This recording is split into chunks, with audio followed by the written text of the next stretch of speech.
ね。僕の中ではもう唐揚げ弁当の最終形態。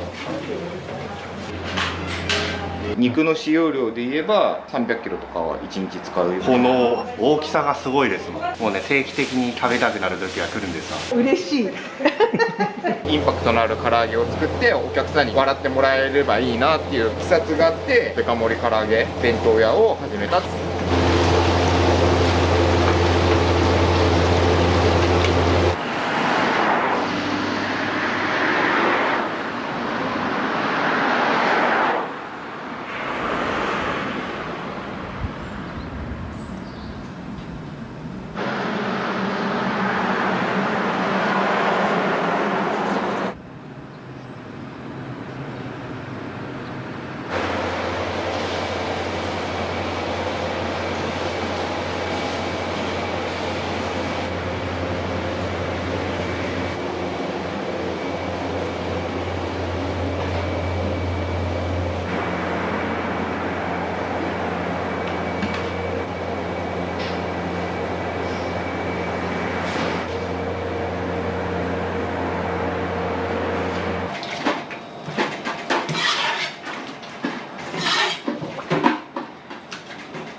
土日で言えば鶏肉の使用量だけで言えば250キロ以上。ただそれにあと丸鶏とか豚の唐揚げとかもやってますので、肉の使用量で言えば300キロとかは1日使うような形。土日は今平均はだいたい350キロ350キロ。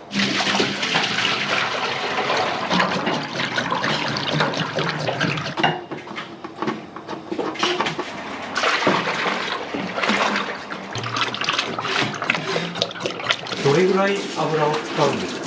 一斗缶で7缶。ただそこから継ぎ足しとかも1日使ってるごとにやっぱり油減ってくるので9缶ぐらいは一斗缶で使うと思います。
家で油物をやるの大変じゃないですか。であれば近隣の主婦とか料理とか作ってる方々の少しでも手助けになれればいいなと思って唐揚げを選んだっていう感じ。小さい子供から大人までやっぱり唐揚げって好きだと思いますので。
大体一般的な唐揚げって 25g から 30g ぐらいなんですよ、大きさで。うち大体1個 100g あるんですよ。普通のお店の3倍とか2.5 倍ぐらいあるんですけれども、やっぱりそこってなかなか他のお店が追随できない大きさなので、そこでナンバーワン取ろうと思って、面白い店作ろうと思って、今のこのでかい唐揚げ弁当屋に行き着いたって感じです。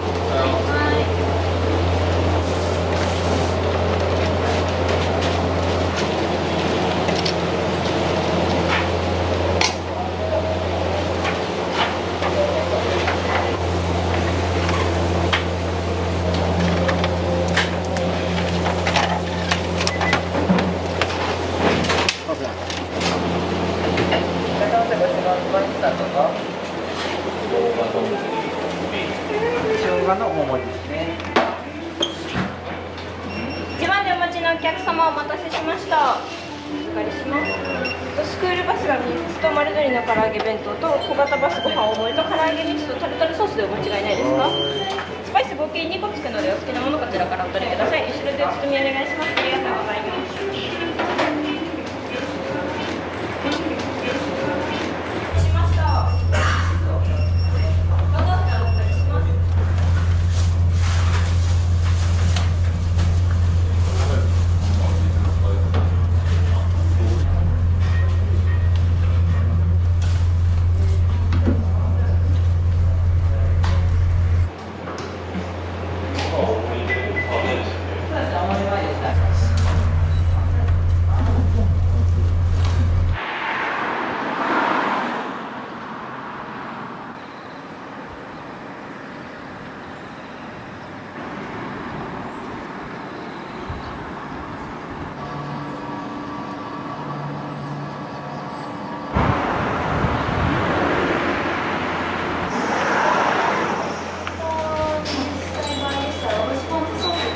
14番でお呼びします。はい。失礼します。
でお間違いないですか？1個と1個合計3個のスパイスがつくのでこちらからお選びください。奥でお包みお願いします。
これは家族分とか。そうです。初めてです。たまたま通ったらなんか気になって調べたら大きいなと思って。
16番でお待ちのお客様お待たせしました。お願いします。マイクロバスご飯少なめと小型バスでお間違いないですか？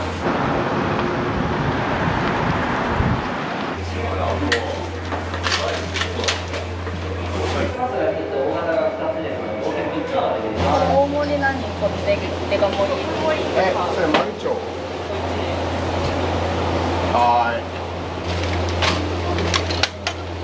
すっごいめちゃくちゃもう自分の唐揚げが世界一美味しいと全く思ってなくて、そこを極めちゃうと僕の性格上なんですけれどもプレッシャーに押しつぶされるかなと思ったので、であればじゃあ他のお店が真似できないような大きな唐揚げ、インパクトのある唐揚げを作ってお客さんに笑ってもらえればいいなっていう視察があって、デカ盛り唐揚げ弁当屋を始めたって感じです。店名のバスストップはうち駐車場にバス停があるんですよ。なんでバスストップなかなかないじゃないですか、敷地内にバス停があるって。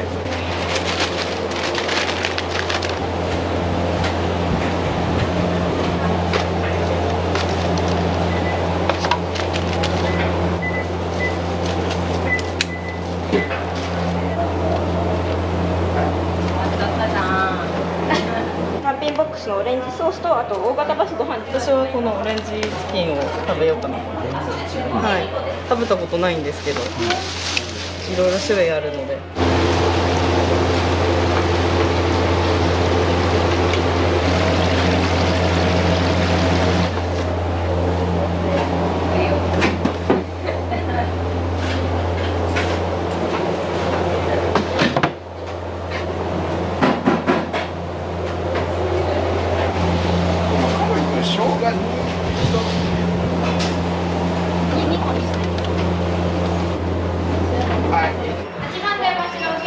いっぱい食べれて美味しいです。でもその割に値段もそんな高くもなくて、コスパがいいなと思って。ああ、いいよ。なんでだ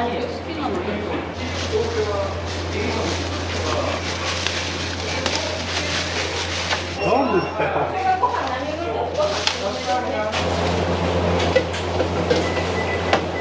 だんだん慣れたんです。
これで5回目ですかね。もうね、定期的に食べたくなる時が来るんですよ。この大きさがすごいですもん。大きいですけど案外1人でいけるもんです。しっかりと衣がついててガツンときますかね。丸鶏が生まれたきっかけに関して言うと、うち唐揚げ弁当で3個入りから始まって18個入りぐらいまで行くんですけれども、ただそのまま唐揚げ乗っけてももうつまんないなって行くとこまで行っちゃったんで、じゃあ丸鶏そのまま唐揚げにしたら面白いんじゃねえっていうのをひらめきまして、1年ぐらい試行錯誤して販売に行き着いたって感じで、僕の中ではもう唐揚げ弁当の最終形態。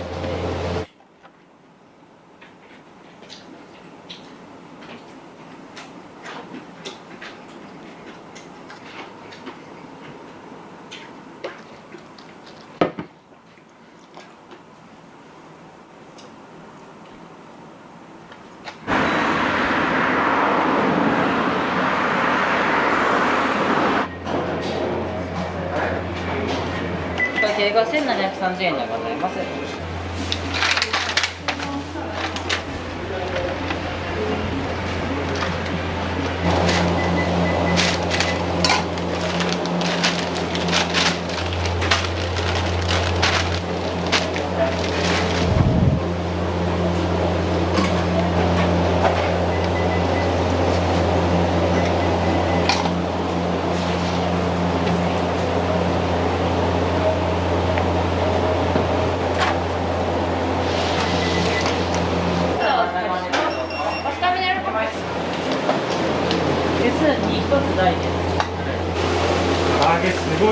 ていきますね。はい、いつもこんな感じ。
びっくりですね。食べきれるかなっていう。職場の人がたまに買ってきてて挑戦してたので一度やってみたいなと思ってました。お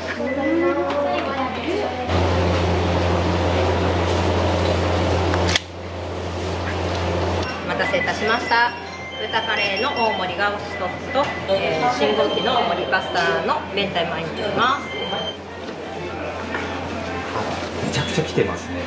東京から来てます。東京から。これは30ポイント集まるとマイクロバス弁当が1個交換。僕が知ってる中で一番遠いのは寿司、ヒッチハイクしてきたとか言いましたけど、上は青森がいます。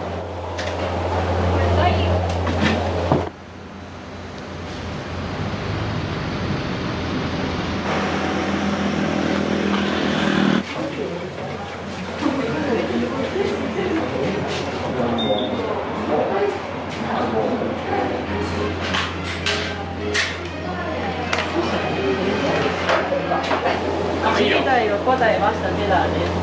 はい。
はい、ありがとうございます。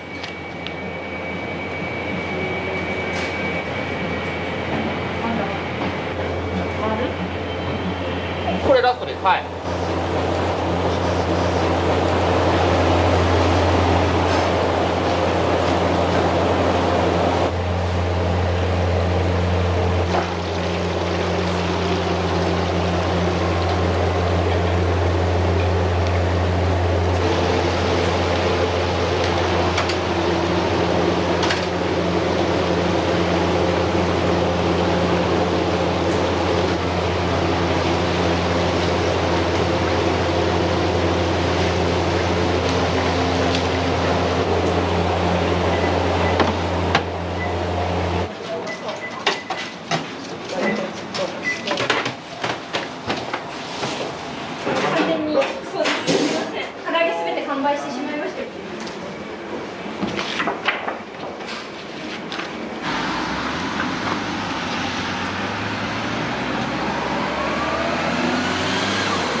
初めて。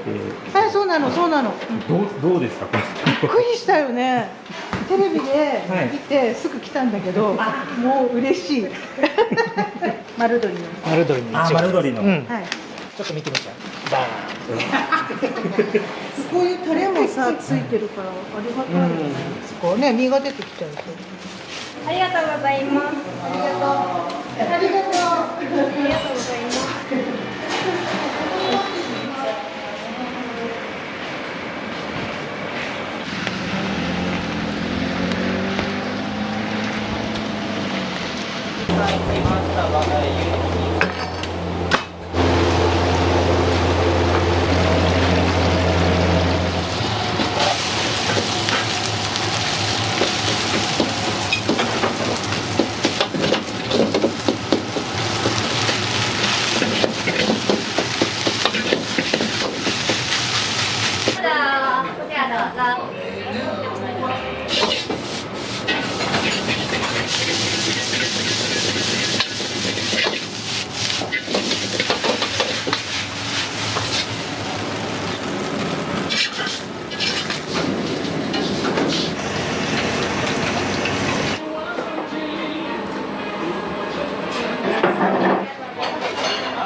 啊，它这个上面是他们送的饭。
ませ。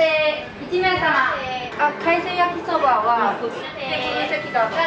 醤油味にしてもらって。はい、海鮮焼きそばだ。は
い、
小籠包6個入りを。なんかこれ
ありがとうございました。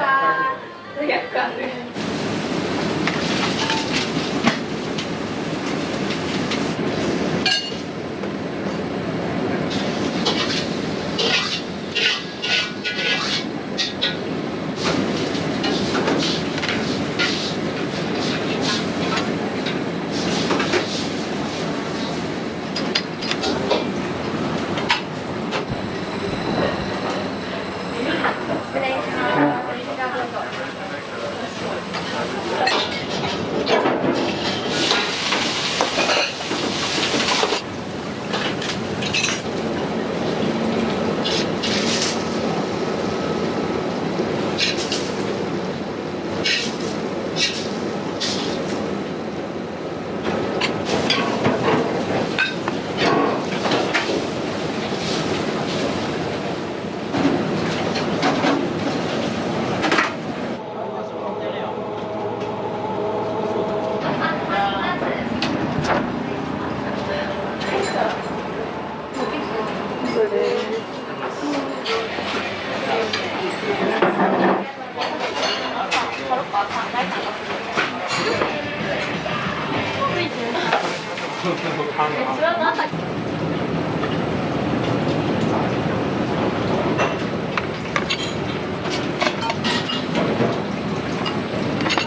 りがとうございます。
はい、混んでる。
3品9円になるんだ。知道，老板娘也没说。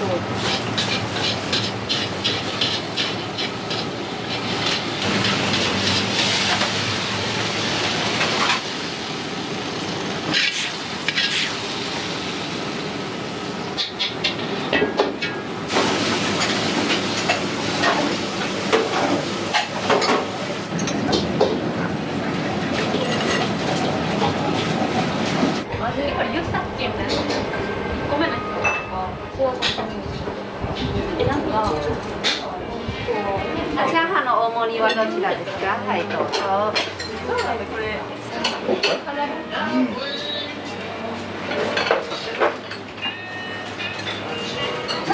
海鮮は左右どちらの方ですか？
なんだっけ、大岡行けない。ムスカン。ムスカン。ここから始まる分って俺あんまないと思う。だから。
注文されたんですか？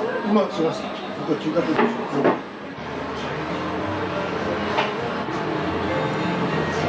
あれはね、自分でね、特注してるらしくて、ダイビングショップに買ったとレンタルのやつ。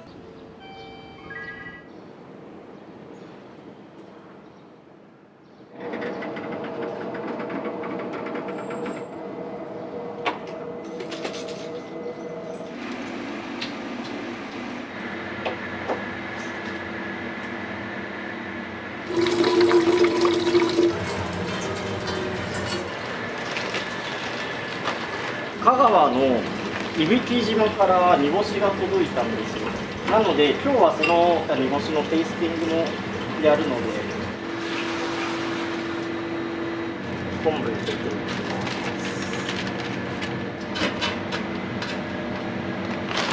す。低温調理器ですね。昆布は62度で1時間20分煮出していきます。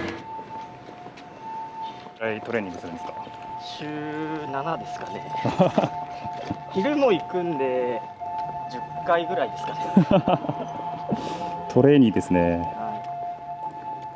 そうやっぱ食べるのが仕事なんで、まあどうしても太ったりとかあるんで、せめて夏くらいは痩せようかなっていう。なんでまた夏終わったら今度は油そばの試作とか、あと肉うどんとかいろいろ食べるんで、まあまた太り出すんで。まあ毎年こんな感じです。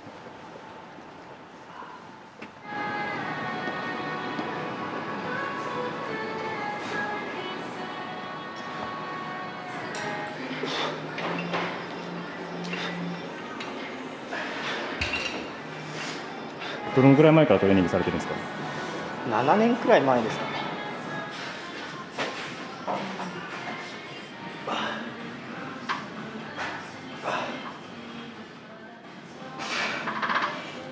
全部決まってて。ご自身で作られるんですか？そうですね、はい。最初にある程度決めといて、で重量と回数を9週間ごとに変化させていくって形です。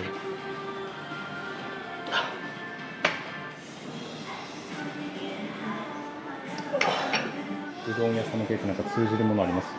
ないですね。何か役に立つとかはどうですか？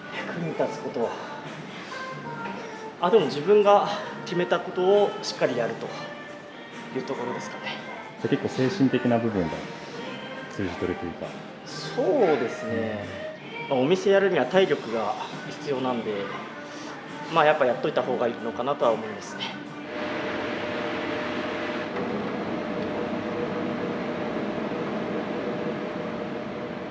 いつも麺作りを担当されるんそうでか？ですすね、これ専門で。あ、そうなんですね。はい、他はやってません。作り終わったら帰る形ですね。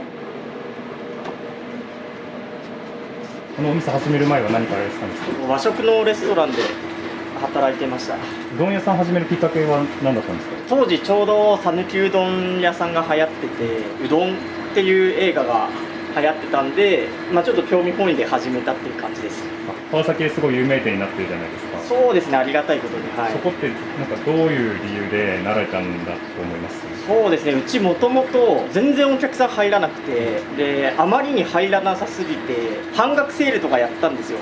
それでも全然入らなくて、しまいにはそのランチタイムにカレーライスとか、あと牛丼とか始めて、もちろんそれでお客さんも入らないで、どうすればお客さん来るかって考えた時に、例えば香川の山奥でもお客さん来るところは来るんですよ。なんでもうシンプルにうどんで日本一を目指して頑張ろうってことでやりました。特徴を出すとかじゃなくて、本当に基本を突き詰めていくっていうところですね。塩水作る時とかも前日にこう塩水を作っておかないと塩が均等に混ざらないので、翌日使う分の塩水は今作ってます。これ作る時にこのにがりを入れて滑らかさとかが変わってくるんで、昔の方がうどん美味しかったっていう人いるんですよ。でその昔の塩っていうのは今の塩と違ってその精製度が低いので、じゃあそのマグネシウムとかそのにがりの成分加えた時に実際実験で歯ごたえとかが良くなるっていうデータあるんで、かといっていい塩を使うとすごい高いんですよ。だったらにがりをちょうどいい感じに入れてやろうっていうことでやってます。あとその水もこの中に入れちゃえばいいんですけど、一応こう細かく穴開けて、少しでも均等に優しく混ざるようにしてます。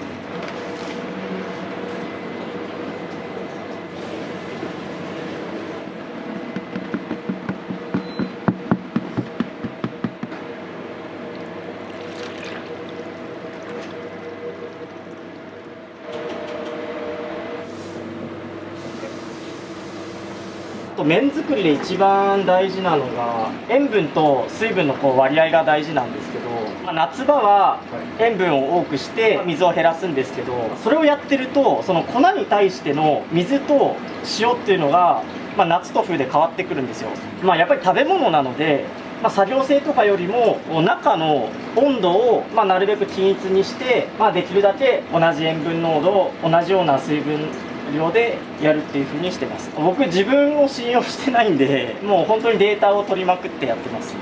だしとか塩分濃度とか濃度とかも全部データ取ってやってます。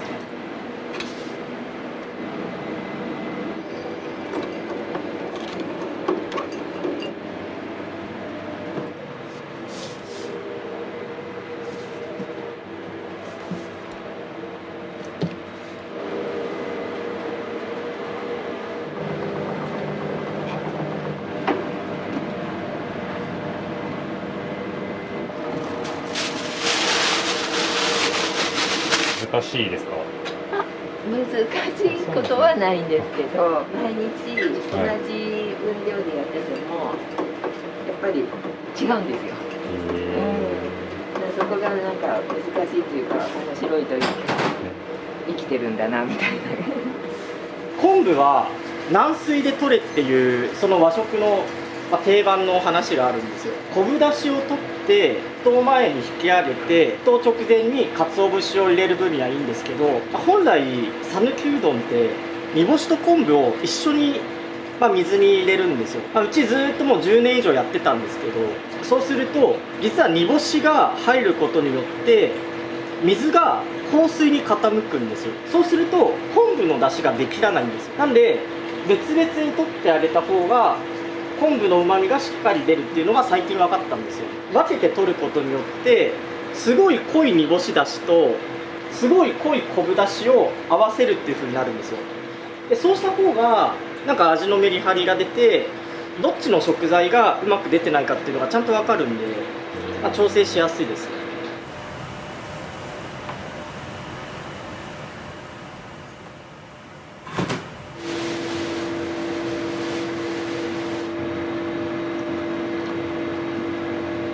これに、返しを合わせて味見していきます。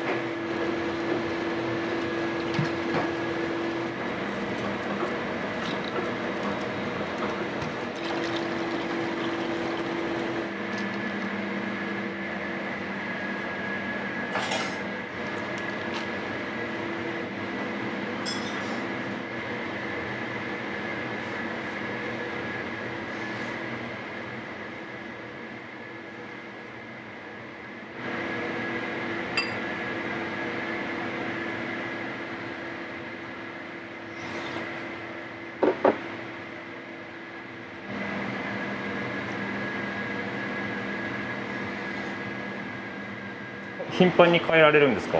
変わりますね。味を変えられる理由って何かあるんですか？もう全然味が変わっちゃってバランスが取れないっていう感じですね。例えば、僕一番好きなのが煮干しの大きいやつと昆布だけで取る出汁が一番好きなんですよ。それでやってしまうと、例えば昆布が悪い時、煮干しが微妙な時にもう成り立たないんですよ。例えば煮干しがえぐみがあるとか渋いとかだともう使えないんですよ。なのでできるだけ食材の数を増やしてバランスを取っていくって感じです。でなんで今回煮干しがすごい良かったんですよ。その伊吹島の煮干しが量が解禁になって新しくいいの入ったんで、なんで今回はいりこが多くなってます。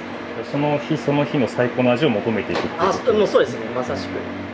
要はお客さんが例えば家族とか彼女を連れてくるわけですよ、なんでその人に恥かかせられないじゃないですか。なんでもう常にその日のベストを尽くしてますね。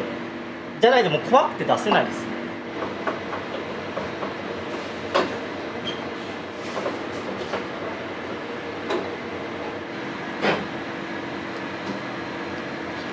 ちょっと細かくてクリーミーな泡なんですよ。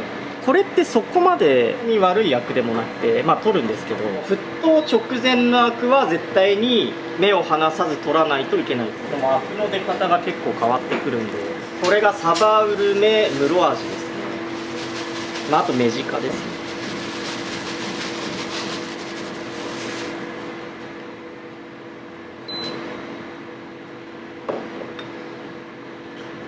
でこの最初に出てくるアクはしっかり取ります。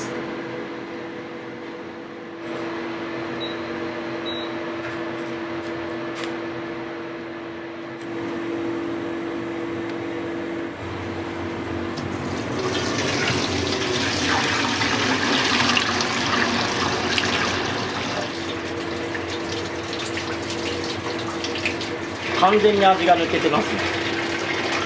バッチリ。これ今サラサラしてるんですよ。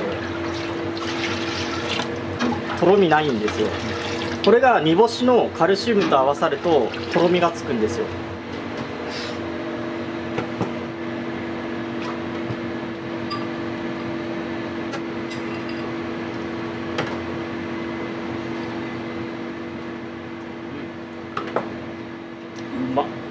なんでこれを入れた瞬間に結構変わりますよ。でそれを完全に冷やしてとろみを固めて取り除きます。このカタクチイワシが小さくていっぱい入るので塩分が濃くなるんですよね。塩を入れなくても塩分濃度が結構上がるんで、今日は塩を入れないでいきます。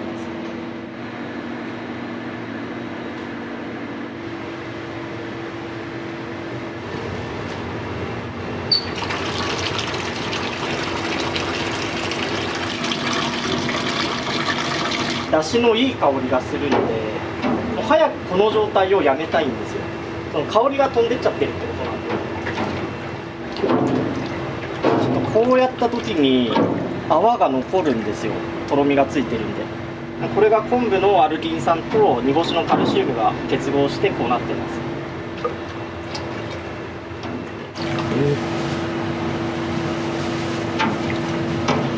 さっきは一面にこれがふわーってなってて、今結構固まったんでもう取り除ける状態です。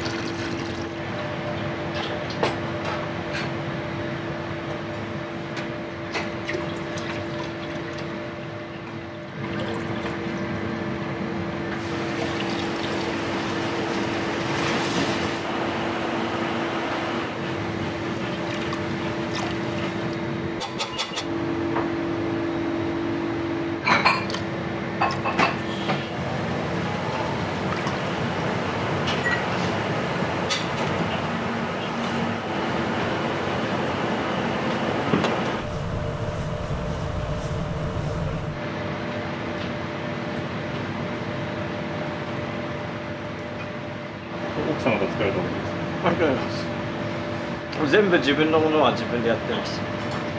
やっぱしっかり食べて元気な状態でもうマックスで接客をするっていうのは心がけてます。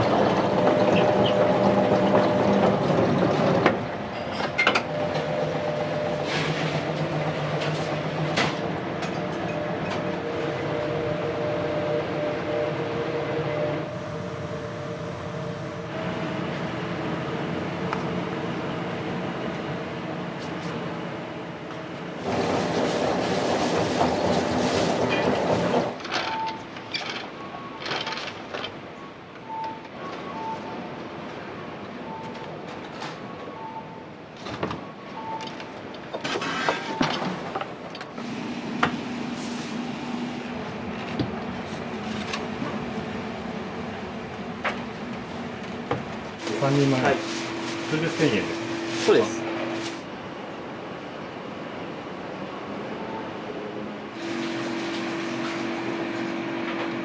時間も日によって変わるんですね、じゃあ。そうですね。昨日が9分半だったんで、9分半で書いといたんですけど。そうが変わる、また変わるかもしれないので。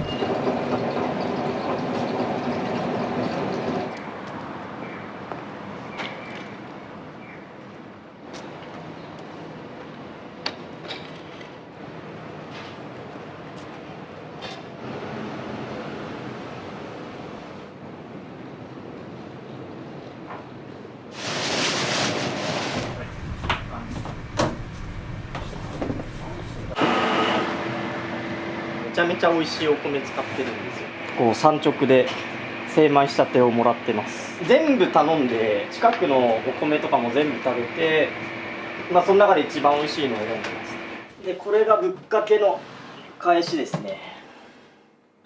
であとはこれがかけの返しですね。薄口醤油の返しですね。冷やさないと色がやっぱ酸化してっちゃうんで、もう光に当てるのもダメだし、温度上がってもダメですね。もう色が結構大事なんで。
電気回しててすいませんでした。あ、全然大丈夫です、それは。一時期お客さん全く来ないとお伺いしたんですけど。そうですね、もう給料が出ないぐらいの時もあって、わーどうしようって。かき揚げ入れました。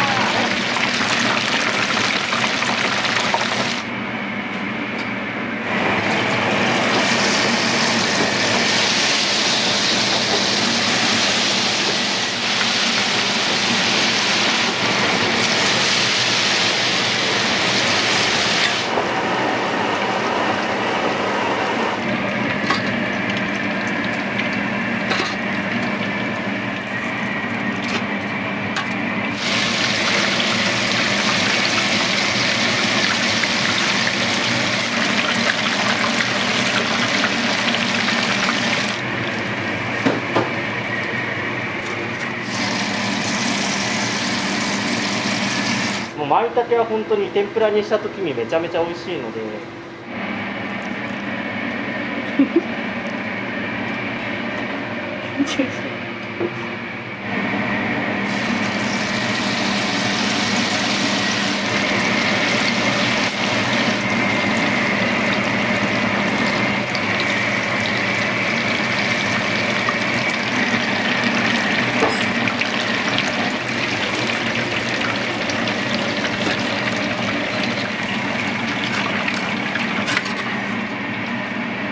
身をふっくらさせて、で表面パリッとさせるために二度揚げしてるのと、こう卵は今これもう一回表面パリッと揚げると中が本当とろって出てきてすごい美味しいので、この2つはあえてやってます。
じゃあ開けます。すみません、お待たせいたしました。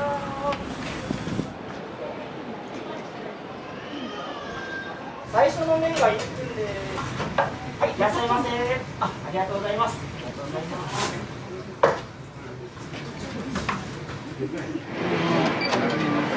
あったかいかけでよろしいでしょうか。かしこまりました。ちくわ1本入れて。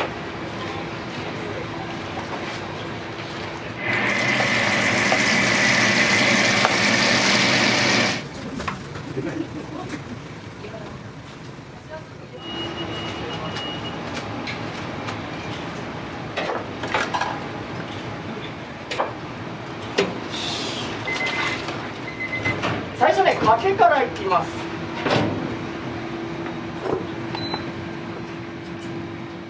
持ち帰り、その後ちくわ1玉にお願いします。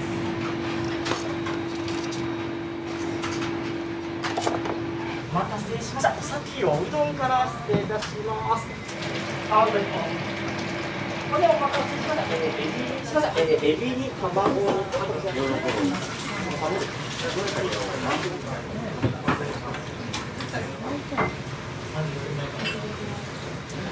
じゃあちくわ天お待たせいたしました。で、ミックスの後エビ天ぶっかけとでしみそば。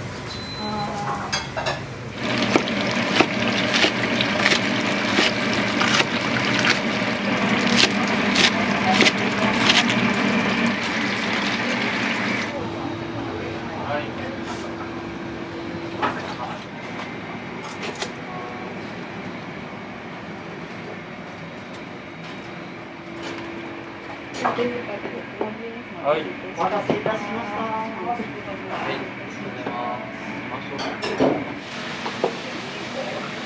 どうですお味？味はですね、最高以外の言葉が見当たりませんね。味がとにかく美味しいですね。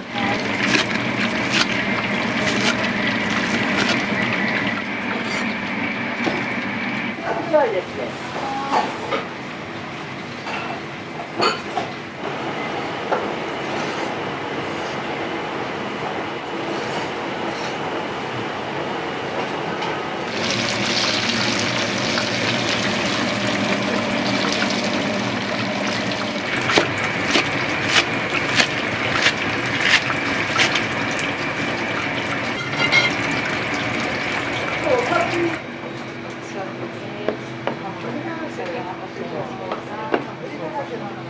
エビ天ぶっかけも入れてください。こ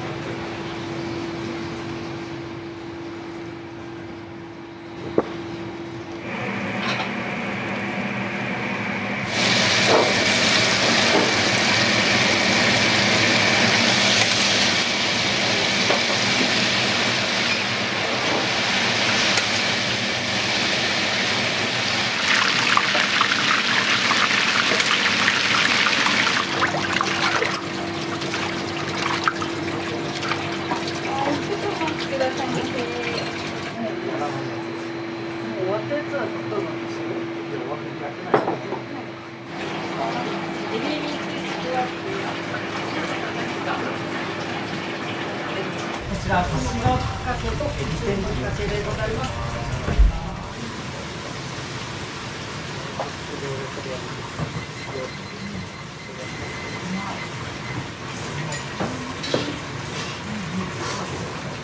それいります。ありがとうございます。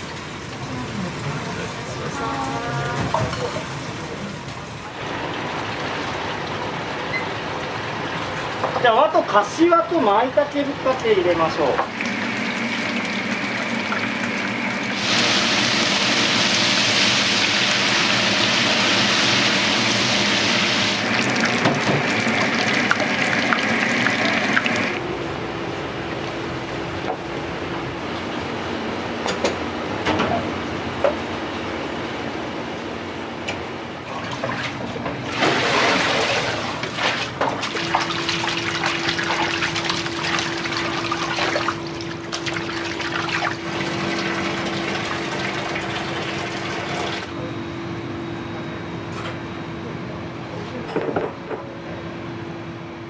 はい、ちくわ卵が2セットですね。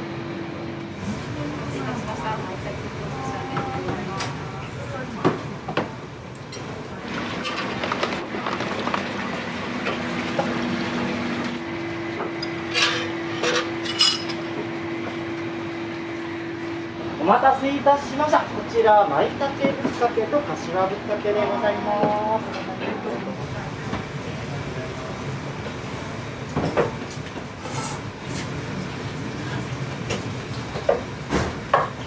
塩も入れてください。一つ捕まってね。お待たせいたしました。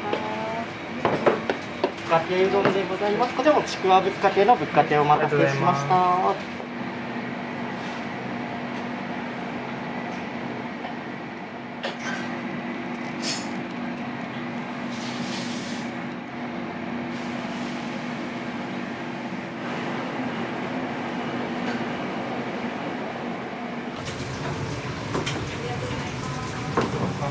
それ入ります。どうもありがとうございます。ありがとうございました。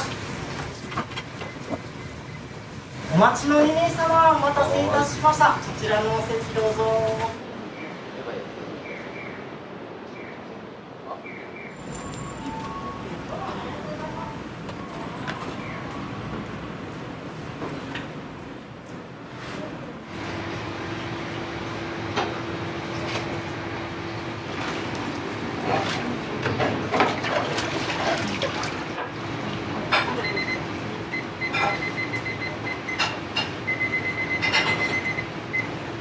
目上がります。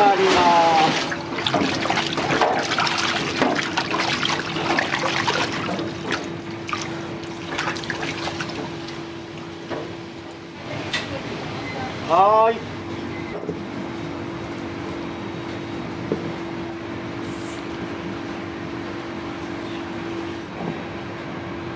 お待たせいたしました。ちくわ天ぶっかけとこちらセットのぶっかけうどんでございます。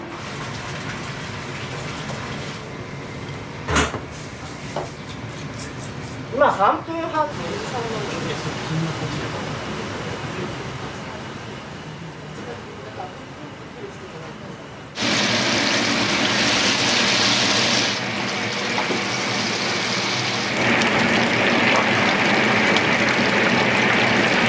ちくわぶっかけ2ついきます。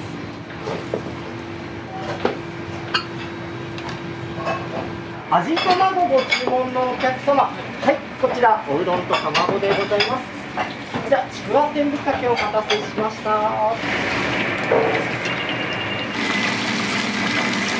お待たせいたしました。大盛りミックスぶっかけ味卵でございます。私はもう2枚入れました。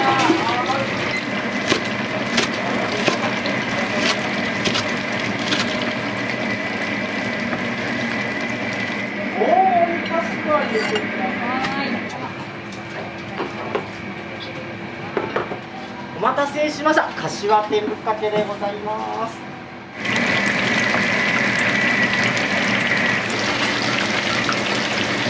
ぶっかけ3つ3取り上がります。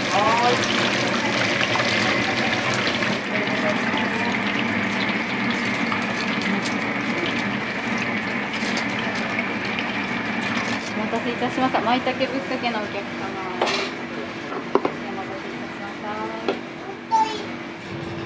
舞茸天ぶっかけでございます。お待たせいたしました。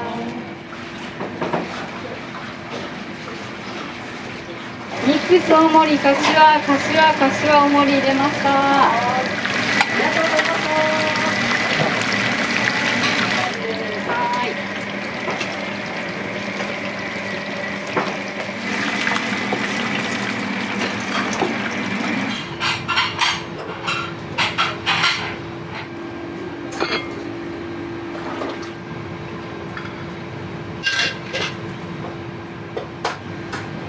お待たせいたしました。大盛りミックスぶっかけでございます。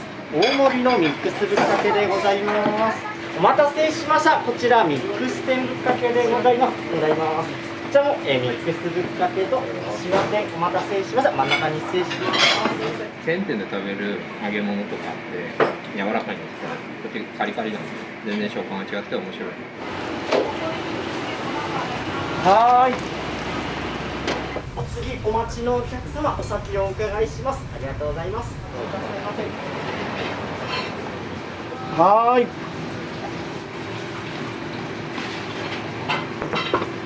恐れ入ります。どうもありがとうございます。はい、ごちそうさま。3名様お待たせいたしました。じゃあこちら手前から3セットどうぞ。柏店のお客様。柏店のところ。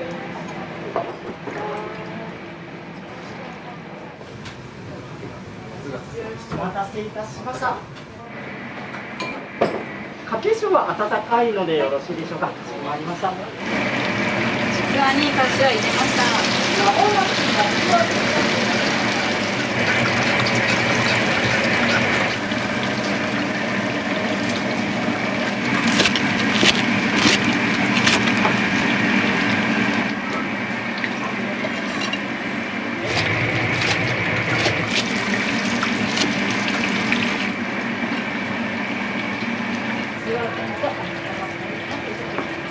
じゃあ先ご案内で。お待たせいたしました。かけのしょうでございます。こちらが大盛りでございます。柏天ぶっかけお待たせしました。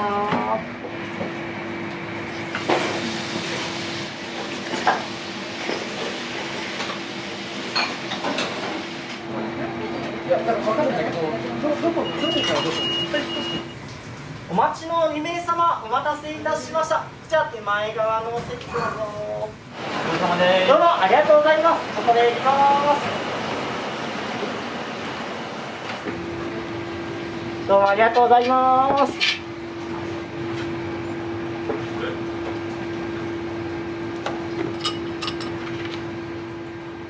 ちくわエビ1、2択様ですね。お待たせいたしました。エビ天ぶっかけのお客様、はい、おうどんから失礼いたします。じゃあお先ちくわぶっかけのぶっかけでございます。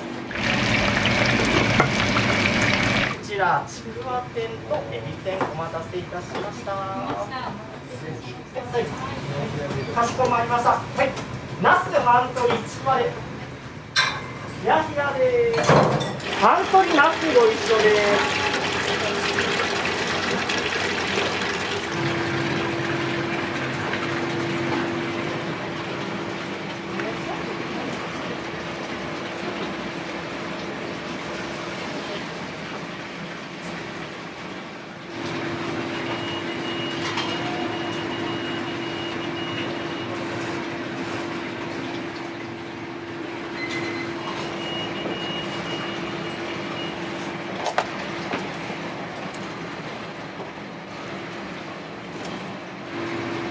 お待たせいたしました。お先普通盛りのお客様、ひやひやでございます。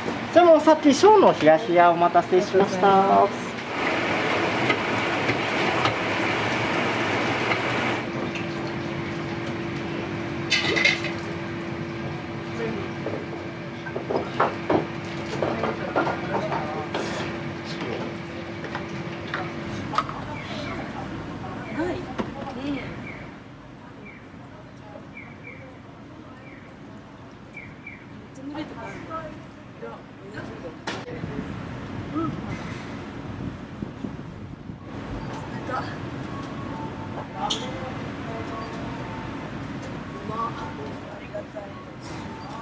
はい、柏ぶっかけ大盛り、ナスと味玉天です。お待たせしました。味玉子のお客様。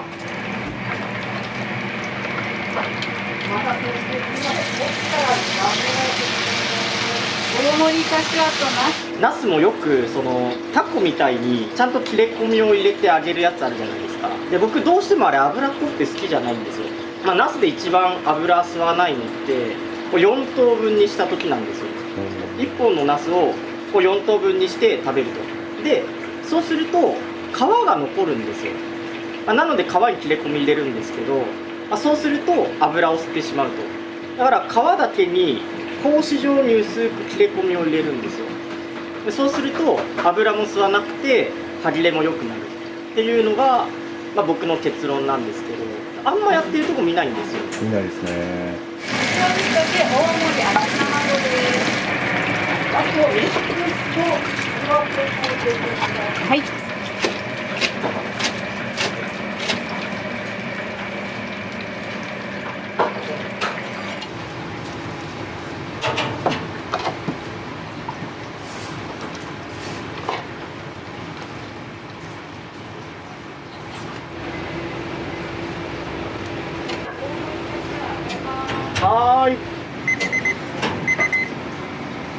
目上がります。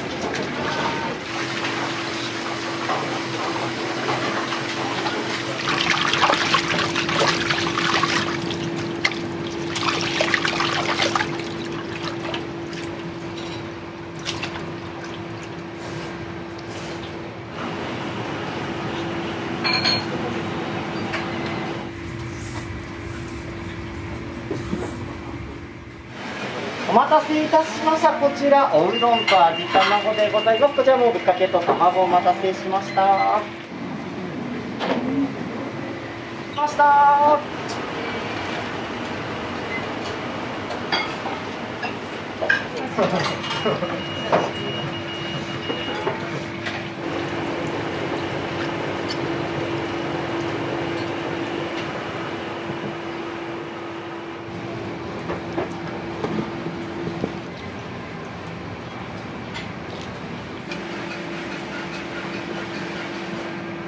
お待たせいたしました。こちらが大盛りでございます。こちら柏ぶっかけお待たせしました。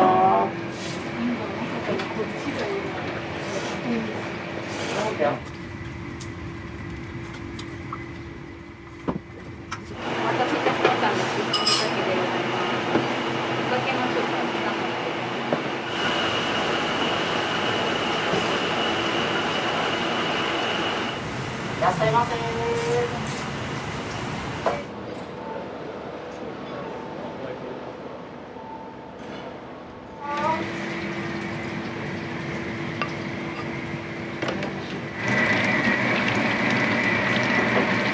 二択様です。はい。2名様、お先ご注文を。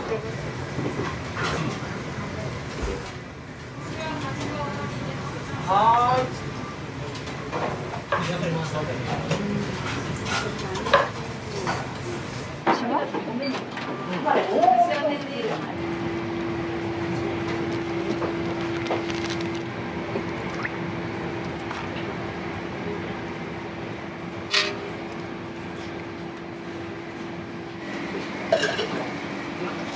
お待たせいたしました。特盛り柏ぶっかけでございます。特盛り柏ぶっかけでございます。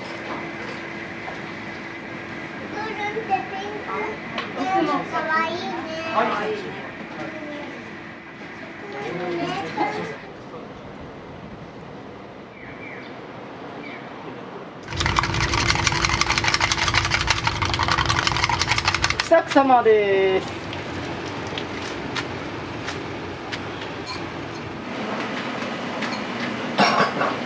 ちょっと釜玉に合わせているので持ってきてください。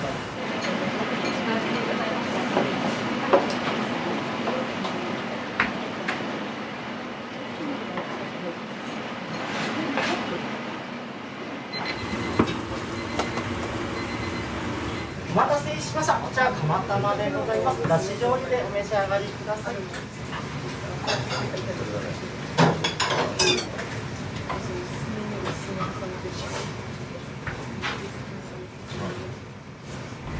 お待ちの2名様、大変お待たせいたしました。じゃあ真ん中のお席どうぞ。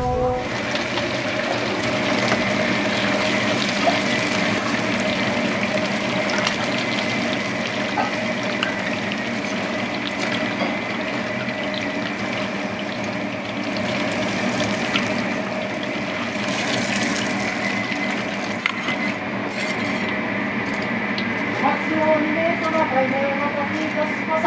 じゃあ真ん中のお席。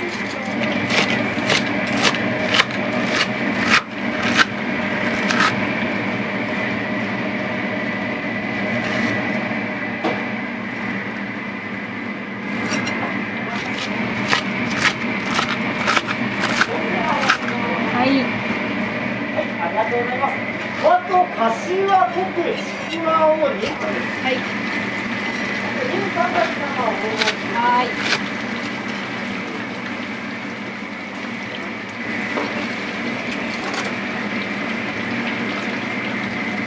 大変お待たせしてすいません。こちらお先特盛りでございます。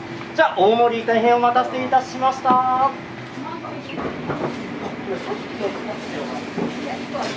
じゃあちょうどか。はい。よく来られるんですか？ 1ヶ月に1回くらいかな。近いんで、自分らはそこの寮に住んでる。何部なんですか？柔道の。あ、そうなんですね。もう良さなんかあります？良さ、全部よな。一番うまいです。この辺とか、もう作った中で一番うまい。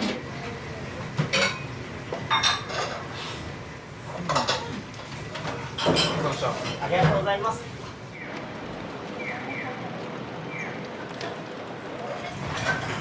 このお店ないですね。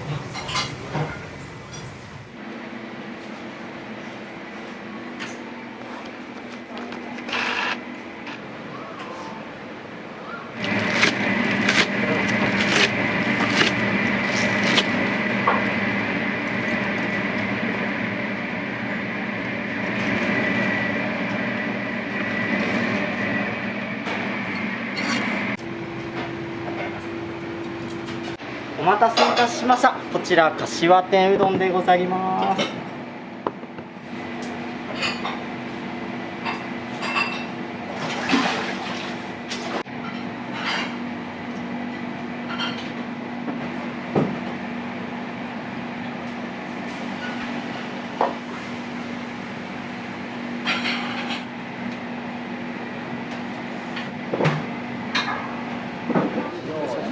ろしい。